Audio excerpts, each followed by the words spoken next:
Halo semuanya, selamat datang kembali di channel Ruang Film, sebuah informasi untuk kalian penikmat konten spoiler. Oke, kali ini kita akan membahas film berjudul Idiocrazy. Film ini menceritakan seorang pria yang secara tidak sengaja tertidur dalam kapsul hibernasi selama 500 tahun.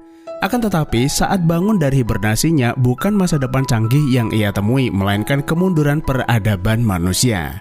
Tanpa berlama-lama, mari kita langsung masuk aja ke pembahasan filmnya. Film dibuka dengan sebuah narasi yang menyebut bahwa di masa depan manusia akan semakin pintar dan dunia semakin canggih. Seperti yang kita ketahui, ilmuwan jenius telah ada sejak zaman dahulu, bahkan banyak ilmuwan atau filsuf lahir jauh sebelum era Masehi. Dan tentunya seiring perkembangan zaman, pengetahuan akan semakin meningkat dan masa depan menjadi lebih beradab. Akan tetapi yang terjadi adalah sebaliknya. Orang-orang cerdas di dunia mulai mementingkan diri sendiri. Bagi mereka, berkarir atau melakukan penelitian adalah prioritas. Sedangkan melanjutkan keturunan bukanlah hal utama. Yang pada akhirnya mereka itu terlalu sibuk dengan pekerjaan dan berujung pada hilangnya keinginan punya anak. Hasilnya adalah orang cerdas di dunia semakin langka. Tidak bisa dipungkiri bahwa genetik orang tua adalah faktor internal yang turut mempengaruhi kecerdasan seseorang. Meskipun secara eksternal orang bisa pandai karena rajin belajar. Di sisi lain, orang dengan IQ di bawah rata-rata tidak peduli dengan kemajuan zaman. Mereka menjalani hidup sesuka hati dan berkembang biak adalah kebanggaan. Bahkan sebagian dari mereka memiliki istri lebih dari satu yang berujung pada kesulitan ekonomi dan tidak memiliki masa depan yang baik. Parahnya, akibat dimanjakan dengan teknologi yang semakin canggih, orang menjadi semakin malas belajar. Para ilmuwan memperkirakan bahwa di masa depan akan terjadi krisis orang cerdas, karena pertumbuhan penduduk dengan IQ rendah berlangsung sangat cepat, sedangkan penduduk cerdas akan semakin berkurang. Sudah bisa dipastikan akan terjadi kemunduran peradaban akibat dunia dipenuhi dengan orang bodoh. Pemerintah melalui militer mencoba mencari solusi atas krisis tersebut. Mereka memulai proyek membuat kapsul hibernasi yang bisa menidurkan orang selama bertahun-tahun. Tujuan dari proyek tersebut adalah mereka akan menyimpan orang-orang cerdas lalu membangunkannya saat dunia mengalami kemunduran peradaban. Dan harapannya mereka bisa menyelamatkan dunia. Namun mereka akan melakukan uji coba terlebih dahulu dengan menidurkan orang selama 1 tahun penuh dalam kapsul hibernasi tersebut. Seorang jenderal bernama Colin sudah menentukan 2 orang yang akan menjalani eksperimen tersebut. Yang pertama adalah seorang kopral bernama Joy. Alasannya karena dia belum berkeluarga, sudah tidak memiliki orang tua, dan yang terpenting Joy memiliki IQ rata-rata atau biasa-biasa saja. Jadi kalau alat itu gagal, mereka tidak rugi-rugi amat kehilangannya. Yang kedua adalah seorang wanita anggota geng kriminal bernama Rita.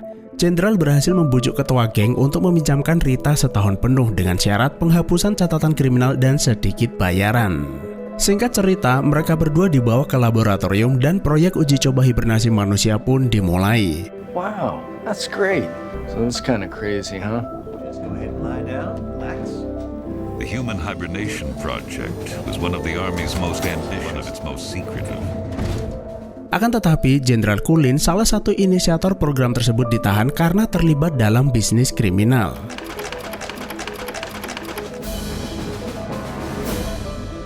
Akibat skandal tersebut, proyek hibernasi manusia terbengkalai. Bahkan belum ada setahun proyek itu berjalan, mereka membongkar laboratoriumnya. Joy dan Rita akhirnya terlupakan dan kapsul hibernasi mereka tertimbun tumpukan sampah selama bertahun-tahun lamanya. Namun nasib mereka berdua ternyata masih jauh lebih baik daripada nasib manusia di seluruh dunia. Manusia menjadi semakin bodoh pada tingkat yang paling mengkhawatirkan. Sebagian menaruh harapan pada proyek rekayasa genetika yang bisa menyelamatkan kecerdasan. Akan tetapi, para ilmuwan malah sibuk mencari cara mengatasi rambut rontok dan masalah ejakulasi dini. Sementara tahun demi tahun, abad berganti abad, terjadi ledakan populasi orang bodoh di seluruh dunia. Sampai akhirnya 500 tahun kemudian, akal pikiran manusia mencapai titik terendah di mana manusia tidak mampu mengatasi masalah paling mendasar.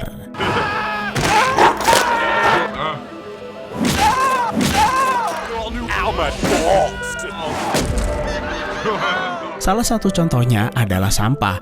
Mereka tidak tahu harus melakukan apa terhadap sampah-sampah yang menggunung tersebut. Hingga akhirnya tumpukan sampah itu longsor di mana terdapat satu kapsul hibernasi meluncur ke bawah lalu menghantam sebuah rumah. Dan akibat hantaman tersebut, kapsul itu terbuka dan Joy yang ada di dalamnya terbangun. Lalu Joy bertanya pada Frito, lelaki yang ada di dalam rumah tersebut. Ia ada di mana dan apa yang sedang terjadi padanya. Tapi bukannya membantu, Frito malah melempar Joy keluar karena mengganggunya nonton televisi.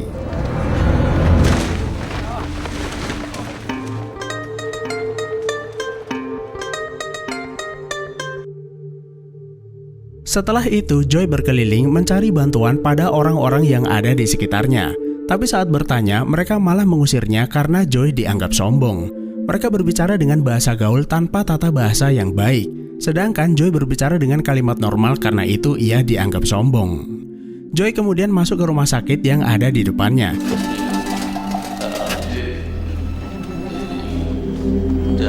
Saat mendaftar, petugas wanita itu malah plonga-plongo.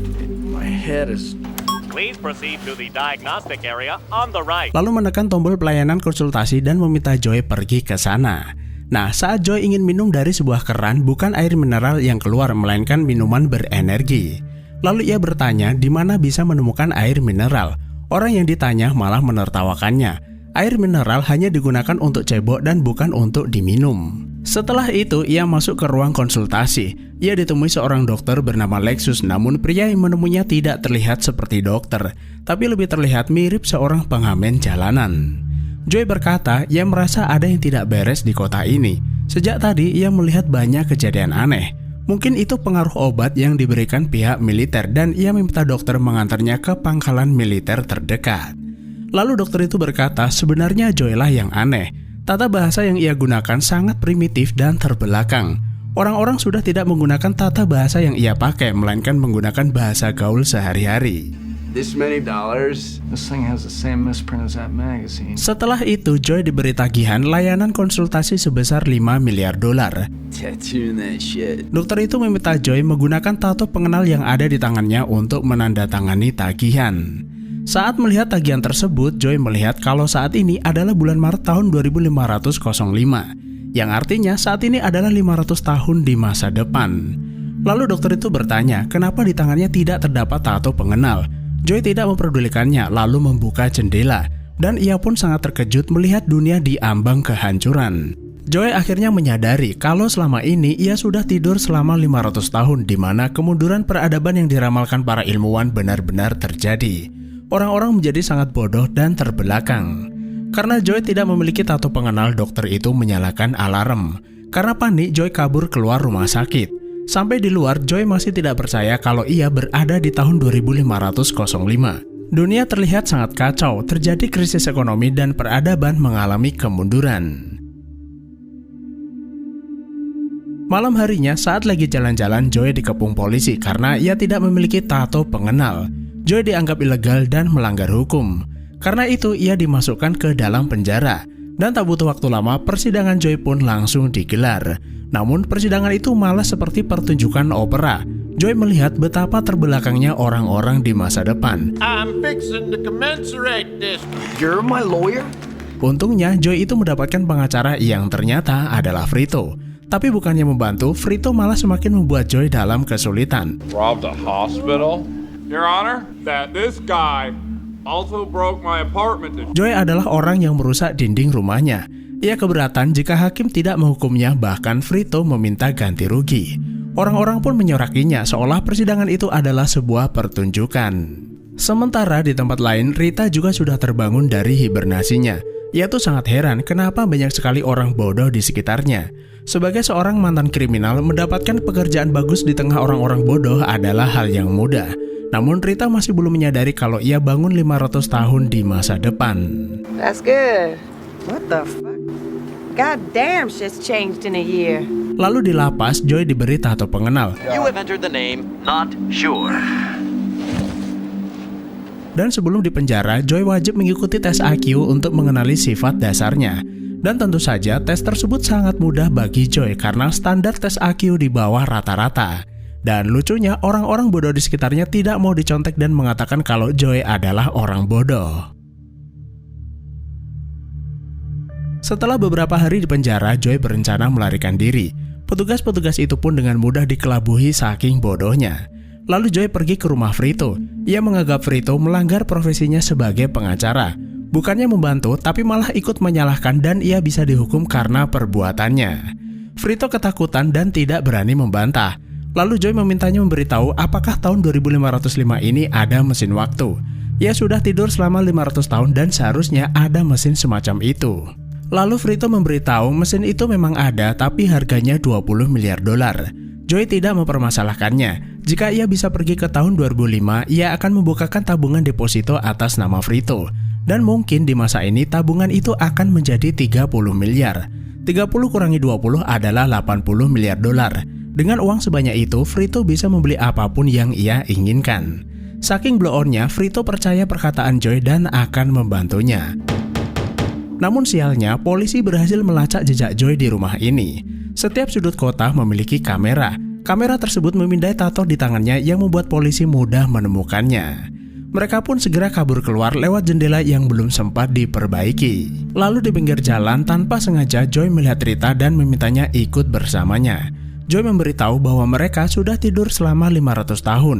Itulah kenapa dunia ini benar-benar berantakan karena dipenuhi orang-orang terbelakang.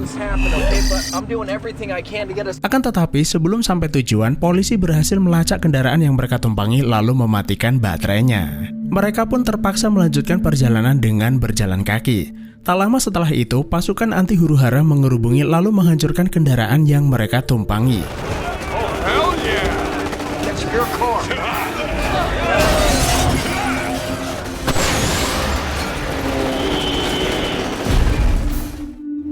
Hey, how much farther is it? Keesokan harinya, mereka sampai ke sebuah kota yang terlihat cukup modern meskipun berantakan. Rita sebenarnya khawatir karena sudah lama ia tidak pulang, dan Upgrade yang merupakan ketua gengnya pasti akan membunuhnya.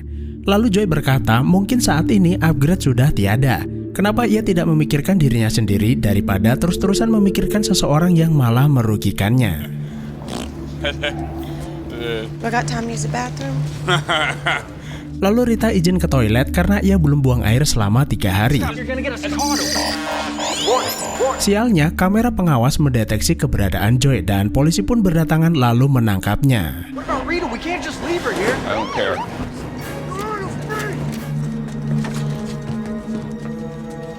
Namun Joy tidak dibawa ke penjara melainkan ke Gedung Putih.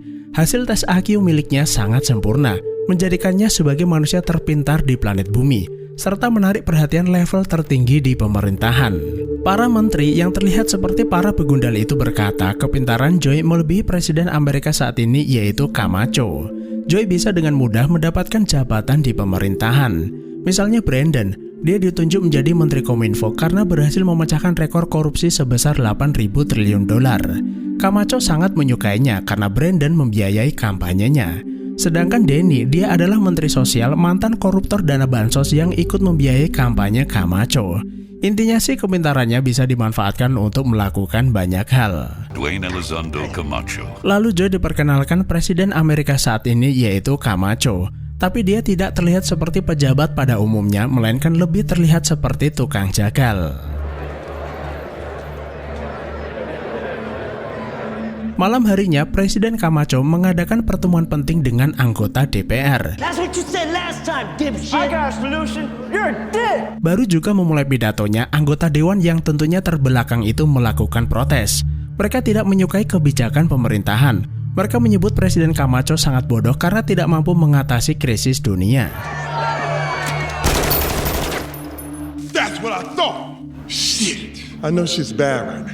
Lalu Presiden Camacho berkata bahwa dia telah menemukan solusi baru, yaitu seorang pria bernama Joy.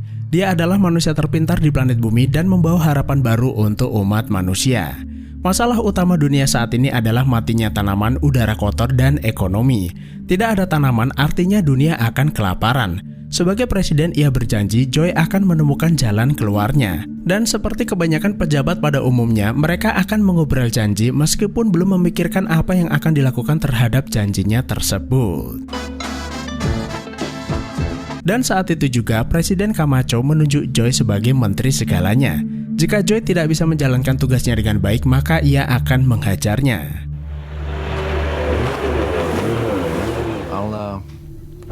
Segera para menteri berkumpul membahas rencana masa depan. Tapi sebelumnya Joy ingin memanggil penasehatnya terlebih dahulu yang gak lain adalah Frito. Ia juga ingin seorang wanita bernama Rita dibawa ke Gedung Putih. Frito adalah harapan mesin waktunya dan Rita bisa membantunya berpikir. Saat meninjau lokasi pertanian, Joy menemukan masalah utamanya yaitu air.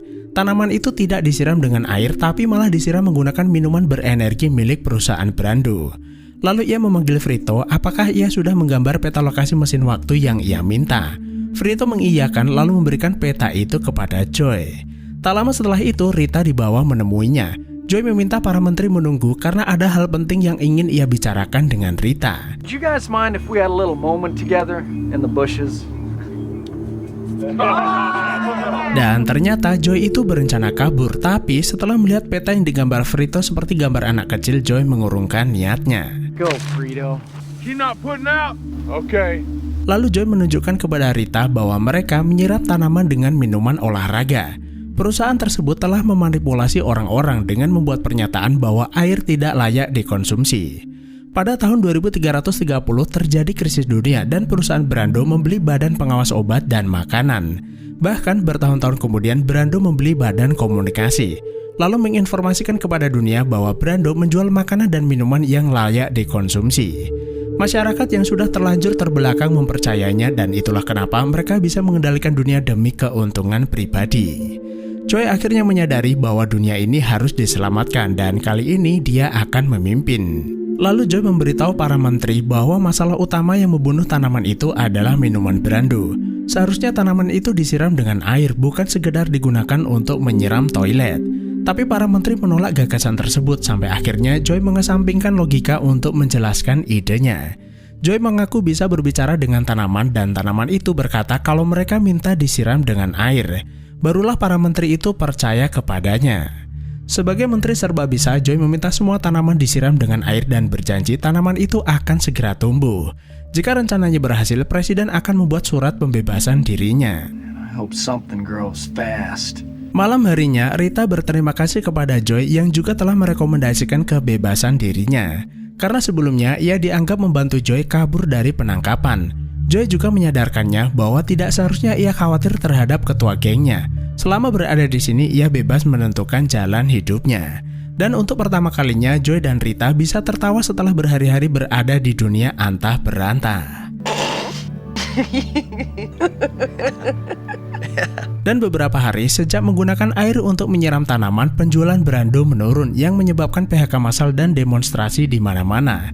Karena penjualan cairan energi untuk menyiram tanaman adalah penyumbang terbesar pendapatan perusahaan. Your fault? Yeah. This is your fault. Para menteri khawatir PHK massal menyebabkan ekonomi jatuh. Orang-orang menjadi mudah terprovokasi lalu menyalahkan Joy dan akhirnya presiden menjebloskan Joy kembali ke dalam penjara. So you think you can escape again? Di sela waktunya, Rita berkesempatan menjenguk Joy. Joy meminta Rita menemui Frito agar menemukan mesin waktu itu untuk kembali ke masa lalu. Ia juga berpesan setelah kembali ke masa lalu, Rita mengingatkan agar orang-orang tetap membaca dan rajin belajar. Jika tidak, dunia akan menjadi seperti ini. Rita yang sebenarnya sudah mulai menyukai Joy merasa kehilangannya, terlebih mereka akan menghukum Joy dengan hukuman maksimal. Hukuman tersebut adalah bertarung sampai mati di sebuah arena menggunakan truk monster. Joy akan melawan Mawumba bersaudara. Mereka punya truk monster yang dinamai Dildozer dan S Blaster. Sedangkan Joy hanya diberi kendaraan kecil untuk melawan mereka berdua.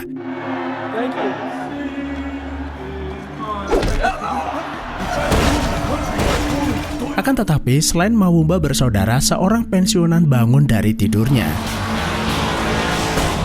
Dia menggunakan S-Dozer untuk membantu menghancurkan Joy. Warga Amerika pun sangat antusias. Para tentara bergitar membuka pertarungan tersebut. Dan untungnya S-Dozer tidak bisa melewati pintu yang terlalu kecil itu. Karena terlalu memaksa, bangunan itu roboh lalu menimpanya. Di sela-sela pertarungan tersebut, Rita menemui Presiden Camacho memberitahunya kalau tanaman berhasil tumbuh. Sementara di arena, Joy yang sudah terpojok melajukan mobilnya ke arah tembok lalu loncat keluar. Kedua truk monster itu terkecoh lalu menabrak satu sama lain. Akan tetapi, pertarungan belumlah usai. Mawumba bersaudara bangun dari reruntuhan. Dia menggunakan senjatanya untuk menembaki Joy. Sementara Rita dan Frito merencanakan sesuatu. Rita pergi ke ruangan siaran, sementara Frito dan seorang juru kamera pergi ke ladang pertanian. Sebelum jagal itu melakukan serangan terakhir, Joy berbicara menggunakan mic yang diberikan kepadanya. Ia berkata bahwa idenya menggunakan air untuk menumbuhkan tanaman pasti berhasil. Apakah mereka akan benar-benar membunuh satu-satunya orang yang mencoba menyelamatkan dunia? Rita membantu menyiarkannya ke seluruh dunia. Akan tetapi, orang-orang yang sudah terlanjur terbelakang itu tidak peduli dan meminta hukuman dilanjutkan. Sementara di ladang pertanian, Frito malah terlibat cekcok dengan juru kamera karena merasa ditipu. Fag your face. Frito memukulnya dan tanpa sengaja kamera itu jatuh tepat di ladang pertanian. Rita melihat tayangan tersebut lalu menyiarkannya ke seluruh dunia. Frito juga membantu dengan menunjukkan kepada orang-orang bahwa tanamannya berhasil tumbuh. Camacho pun turun ke arena lalu mendorong Kang Jagal agar tidak membunuhnya, dan ia memberikan ampunan kepada Joy yang telah berhasil menumbuhkan tanaman. Malam itu pertarungan mengerikan berganti dengan acara syukuran di halaman Gedung Putih. Joy dan Rita akhirnya bisa tertawa untuk kedua kalinya. Namun setelah memikirkan baik-baik, Rita tidak ingin kembali ke masa lalu seperti rencana Joy. Karena di masa lalu Rita punya banyak kebiasaan buruk dan tidak ingin mengulanginya lagi. Mungkin saat ini adalah saat yang tepat untuk memulai segalanya dari awal. Selain itu, Rita juga dianggap pintar dan ditawari pekerjaan bagus menjadi seorang CEO perusahaan besar. Lalu Presiden Camacho memanggil Joy. Melalui keputusan kepresidenan, ia menunjuk Joy sebagai wakil presidennya. Akan tetapi, Joy menolak karena dia harus pulang ke masa lalu. Namun keputusannya itu ditentang banyak orang. Semua orang saat ini membutuhkan kepintarannya untuk mengatasi berbagai permasalahan. Presiden Camacho juga memintanya tinggal. Forget about the time machine. Dan akhirnya Joy pun memutuskan akan tetap tinggal lalu disambut riang gembira warga Amerika. Dan ternyata mesin waktu yang dimaksud Frito hanyalah sebuah wahana permainan tentang sejarah dunia. Frito berkata mesin waktu ini akan membawanya pergi ke masa lalu mempelajari sejarah dunia. Dan Frito menyebut sebagai orang terpintar di dunia, ternyata Joy adalah orang bodoh yang percaya mesin waktu itu nyata. You're the smartest guy in the world. You're pretty dumb sometimes. Apa boleh buat, kenyataan adalah kenyataan. Joy dan Rita pun merasa bahwa terjebak di masa depan bukan lagi masalah. Setelah menjalankan tugasnya sebagai wakil presiden dengan sangat baik, Joy terpilih menjadi presiden Amerika dan menunjuk Frito sebagai wakil presiden. Di bawah kepemimpinannya, dunia memasuki era baru. Ia meminta warga masyarakat agar gemar membaca dan belajar, serta memperbaiki perilaku demi masyarakat yang lebih beradab. Joy dan Rita akhirnya menikah dan memiliki 3 anak terpintar di dunia. Sementara wakil presiden Frito punya 8 istri dan 28 anak terbodoh sepanjang sejarah. Keadaan tersebut sebenarnya cukup sama seperti keadaan di awal film, di mana orang-orang dengan IQ di bawah rata-rata tumbuh pesat sedangkan orang-orang cerdas sangat langka. Ada kemungkinan Joy tidak bisa menyelamatkan umat manusia dalam waktu dekat, tapi setidaknya ia bisa memperbaiki nasibnya. Sebagai orang yang memiliki IQ rata-rata, menjadi orang nomor 1 di Amerika bukanlah hal yang buruk. Harapan satu-satunya hanyalah orang-orang tetap mengikuti perintahnya untuk gemar membaca dan belajar, agar dunia kembali jaya seperti dahulu dan akhirnya film pun selesai. Oh ya, ada satu hal yang terlupakan. Setelah kredit film, ada adegan di mana Upgrade, ketua geng kriminal, bangun dari kapsul hibernasinya. Yang artinya, selain Joy dan Rita, Upgrade juga berada di tahun 2505. Ketua geng kriminal itu tentu saja akan menjadi ancaman. Di tengah orang-orang terbelakang, Upgrade akan membawa pengaruh buruk. Jika Joy dan Rita tidak berhasil menghentikannya, maka dunia akan jatuh ke tangannya. Secara keseluruhan, film ini diceritakan dengan jelas dan sangat baik, jadi cukup mudah memahaminya dan tidak membutuhkan penjelasan lanjutan. Film Idiocracy ini seolah menyindir dunia di mana saat ini perilaku-perilaku bodoh mulai menjamur di mana-mana. Bahkan berita yang tidak penting lebih mudah viral dan terkenal daripada berita tentang prestasi. Hal ini tentunya sangat mengkhawatirkan.